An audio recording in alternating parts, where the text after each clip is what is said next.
Достар, Шығыс шаһар Өскемен қаласы Кішітаудан міне мәніп ақсақалдың бір пайдалы ақпарат.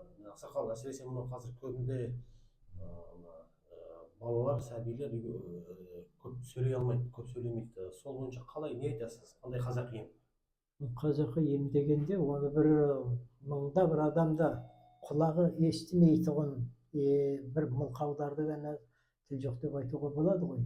Ал папа, мама деп бір айтатұғындай, бір дыбыс шығаратындай балаларды оны ата-ананың өзі қамшылау керек, телефонға телміртпеу керек. Оны телефонға телміртпей сол ананы бәлен деп айтшы, мынаны түген деп айтшы, анау деп, мынау деп тақымдай берсе баланың қабілеті түзеледі. Ал үндемей телефонға қойып қоя берсе, сол өзінен өзі мылқау бола береді. Қоғамда көбінде осы жаңа телефон, кеселдің бары сонда тұр. Оны солардан ештеме сұрамайды, ештеме айтпайды. Анадан көрген қайдағы бұзықтыменен ғана отыра береді. Баланың бәрі қабілет соған ойланып қалады.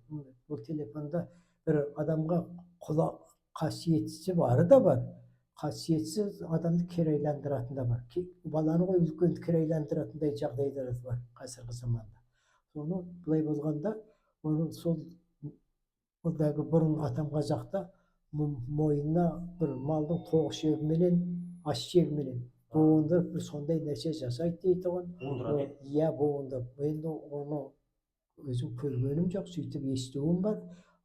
Енді сонымен сол тақымдап өзі бір екі сөзге баланың қабілеті келетін болса, оның тілі бүтіндегі сөз. Оны тек соны қамшылап өзі былай қарата әке шешесі арғата жеткізе беру керек. Айта алмаса да айтқызу керек.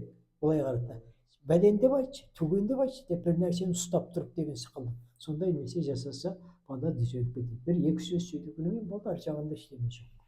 Рахмет ақсақал. Енді көбінесе балалар уақытында сөйлейтін жасқа сөйлемегеннен кейін бәрі дәрігерге апарады, ана диагноз қойды, мына диагноз қойды, үміт үзеді. Негізі мына тарихта қарасаңыз, өзіміздің Бұхар жырау деген бабамыз 11 жасында сөйлеген деп айтады. Сондай естідім. Ол кеш сөйлейді. Сөйлейді? Кеш сөйлейді.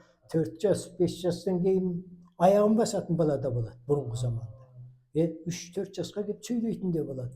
Оны асығып, ойбай, мынау бүйтіп бара жатыр, мынау сөйтіп бара жатыр деп, оны бәлсаға апарғаннан бәлсадан бір жәрдем ала алмайсың.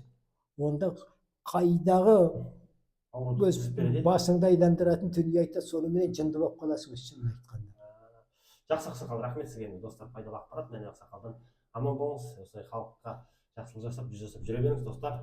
Өздеріңіз үшін де, бала шағаларыңыз үшін де денсаулыққа өздеріңіз жауаптысыздар. Аман болыңыздар. Егер осы ақпарат керек деген адамдарға бөлісіп, лайк басып, пікір жазып жіберіңіздер. Алдағы уақытта онда пайдалы ақпараттар береміз. Аман болыңыздар. Рахмет ақсақал.